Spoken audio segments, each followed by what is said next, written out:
aktivitas pertambangan nikel yang ada di kawasan Raja Ampat di Papua Barat Daya.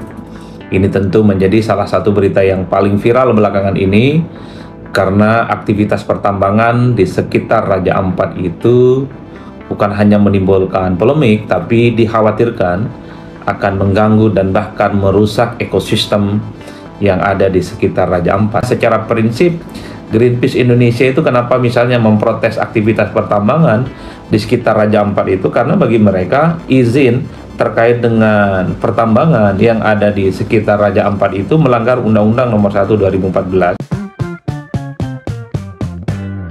Bismillahirrahmanirrahim. Assalamualaikum warahmatullahi wabarakatuh. Kali ini saya ingin bicara tentang kisruh dan polemik terkait dengan aktivitas pertambangan nikel yang ada di kawasan Raja Ampat di Papua Barat Daya. Ini tentu menjadi salah satu berita yang paling viral belakangan ini karena aktivitas pertambangan di sekitar Raja Ampat itu bukan hanya menimbulkan polemik, tapi dikhawatirkan akan mengganggu dan bahkan merusak ekosistem yang ada di sekitar Raja Ampat. Padahal kita tahu Raja Ampat itu adalah salah satu destinasi wisata yang paling mantap bukan hanya di Indonesia, tapi juga di dunia. Bahkan beberapa waktu yang lalu, persisnya tahun 2023 misalnya, UNESCO menetapkan Raja Ampat itu sebagai Global Geopark. Yang itu artinya bahwa Raja Ampat itu kemudian dijadikan sebagai kekayaan dunia yang mesti dilindungi dari ancaman-ancaman kerusakan lingkungan. Bahkan kita tahu National Geographic ya tahun 2024 memasukkan Raja Ampat sebagai salah satu dari 25 destinasi dunia. Ini destinasi dunia untuk tahun 2025. Ini kan menegaskan bahwa Raja Ampat merupakan salah satu tempat wisata yang saya kira memang cukup luar biasa. Keindahan alamnya, tapi yang paling penting adalah keindahan laut dan tumbuhnya terumbu karang yang saya kira itu tumbuh berkembang dengan baik. Wajar kalau kemudian ketika belakangan ini muncul terkait dengan aktivitas pertambangan yang ada di sekitar Raja Ampat itu menjadi isu yang menurut saya memantik begitu banyak perhatian publik, begitu banyak memantik spekulasi, begitu banyak juga menimbulkan kontroversi yang saya kira ini mesti harus dijalankan solusinya. Publik bertanya-tanya, dari mana sebenarnya kisah ceritanya isu terkait dengan pertambangan nikel di Raja Ampat ini menjadi isu yang cukup luar biasa, sehingga semua kalangan, termasuk istana, itu juga merespon isu ini. Ini tentu tidak terlepas karena ada sejumlah aktivis Greenpeace Indonesia bersama dengan sejumlah anak-anak muda di Papua itu melakukan protes saat acara konferensi Indonesia yang berjudul Critical Mineral Conference and Expo yang dilaksanakan di Jakarta 3 Juni lalu. Jadi ketika Greenpeace Indonesia dengan sejumlah pemuda dari Papua ini melakukan protes karena mereka menyoroti soal dampak buruk terkait dengan eksploitasi pertambangan nikel yang ada di Raja Ampat. Praktis setelah itu semua publik, sorotan publik mengarah pada aktivitas pertambangan yang ada di kawasan Raja Ampat. Inilah yang saya kira menjadi hal ihwal, semacam dalam tanda kutip ya, asbabun nuzul wa asbabul wurud, soal apa yang sebenarnya menjadi trigger sekaligus pemantik kenapa persoalan aktivitas pertambangan yang ada di sekitar Raja Ampat ini menjadi isu yang kemudian menasional, karena tidak terlepas dari aktivitas dan kemudian protes yang dilakukan oleh aktivis Greenpeace Indonesia dan sejumlah pemuda dari kawan-kawan Papua. Saya kira kalau kita hitung satu-satu ya, misalnya secara prinsip Greenpeace Indonesia itu kenapa misalnya memprotes aktivitas pertambangan di sekitar Raja Ampat itu, karena bagi mereka izin terkait dengan pertambangan yang ada di sekitar Raja Ampat itu melanggar Undang-Undang Nomor 1 2014 soal pengelolaan wilayah dan pesisir termasuk pulau-pulau kecil. Jadi itu yang sebenarnya menurut mereka sejak awal aktivitas pertambangan yang ada di sekitaran Raja Ampat itu sudah melanggar Undang-Undang Nomor 1 tahun 2012 terkait dengan pengelolaan wilayah, pengelolaan pesisir, dan pengelolaan pulau-pulau kecil. Dan yang paling penting kata mereka, khususnya yang disampaikan oleh Greenpeace Indonesia, dikhawatirkan aktivitas pertambangan ini akan merusak ekosistem. Salah satunya adalah soal akan menurunkan kesuburan tanah, dan kemudian yang paling penting dan paling ditakutkan itu adalah soal kekhawatiran terjadinya pencemaran lingkungan. Ini yang saya kira memang kemudian mendapatkan respon yang cukup luar biasa. Menariknya, para pemirsa dan teman-teman semua, dari beberapa kementerian, terutama Kementerian SDM dan Kementerian Lingkungan Hidup, memiliki pendapat yang berbeda-beda. Kita cek satu persatu. Misalnya pendapat Kementerian Lingkungan Hidup mengatakan bahwa ada pelanggaran yang cukup serius yang saya kira sampai detik ini itu sedang ditelusuri dan sedang diinvestasi. Apa yang dimaksud dengan pelanggaran serius tentu nantinya akan diungkap ke publik. Jangan sampai pelanggaran-pelanggaran yang kemudian dianggap serius ini terendap, tidak terekspos, sehingga publik tidak tahu secara rinci apa yang sebenarnya disebut dengan pelanggaran. Tapi secara prinsip, menurut saya, ketika secara officially Kementerian Lingkungan Hidup menyebutkan ada pelanggaran serius terhadap terkait dengan tata kelola pulau kecil, terkait dengan tata kelola wilayah, yang terkait dengan penambangan nikel yang ada di Raja Ampat, menurut saya harus diekspos setuntas-tuntasnya sehingga publik tahu apa yang dimaksud dengan kerusakan. Dan tentu saja ini menjadi perhatian bersama karena dikhawatirkan akan merusak lingkungan, dan tentu saja dikhawatirkan akan mencemari kawasan dan sekitar Raja Ampat yang dianggap sebagai salah satu destinasi terbaik bukan hanya di Indonesia, tapi destinasi pariwisata terbaik di dunia. Itu yang menurut saya menjadi penting. Meski pada saat yang bersamaan, Kementerian Lingkungan Hidup juga mengatakan bahwa sebenarnya perusahaan-perusahaan yang melakukan aktivitas pertambangan di sekitar Raja Ampat itu secara prinsip sudah mendapatkan izin operasi. Itu artinya apa? Satu sisi, perusahaan-perusahaan yang melakukan aktivitas pertambangan di sekitar Raja Ampat mendapatkan izin secara resmi dari pemerintah, tapi dalam praktiknya sejak pengawasan dilakukan oleh Kementerian Lingkungan Hidup ada yang disebut dengan pelanggaran-pelanggaran yang cukup serius yang ditunggu oleh publik. Kira-kira apa yang kemudian akan diekspos dan ditunjukkan fakta-faktanya.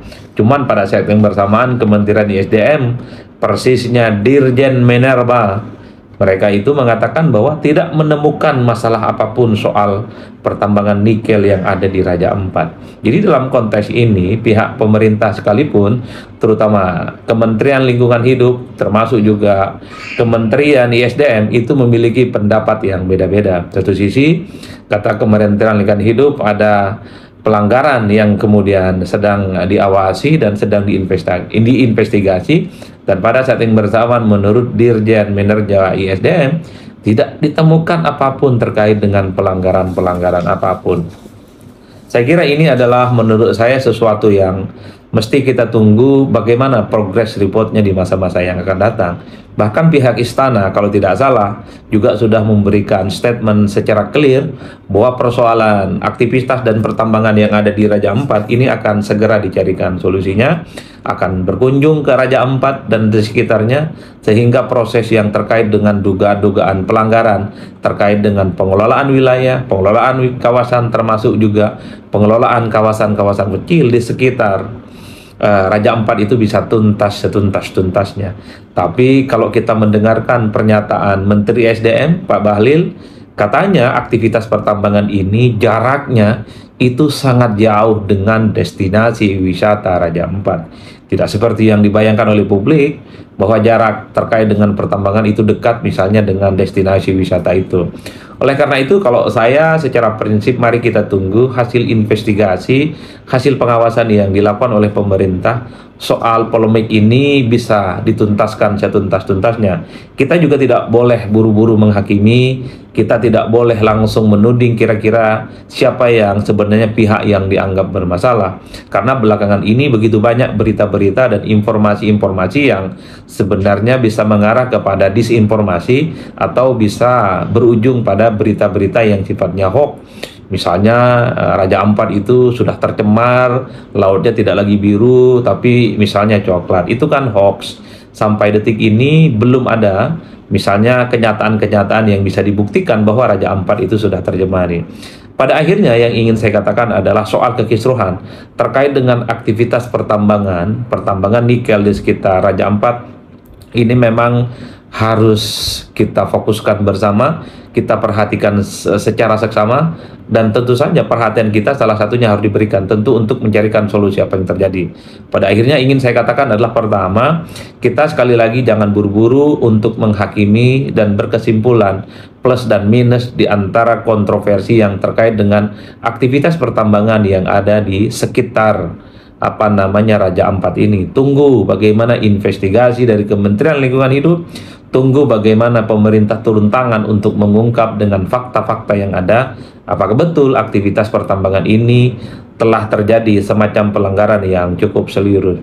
Oleh karena itu bagi saya kehati-hatian yang semacam ini menjadi penting, minimal untuk meredam kekisruhan, minimal untuk meredam kontroversi, dan minimal kita tidak terlibat dalam kekisruhan yang ada.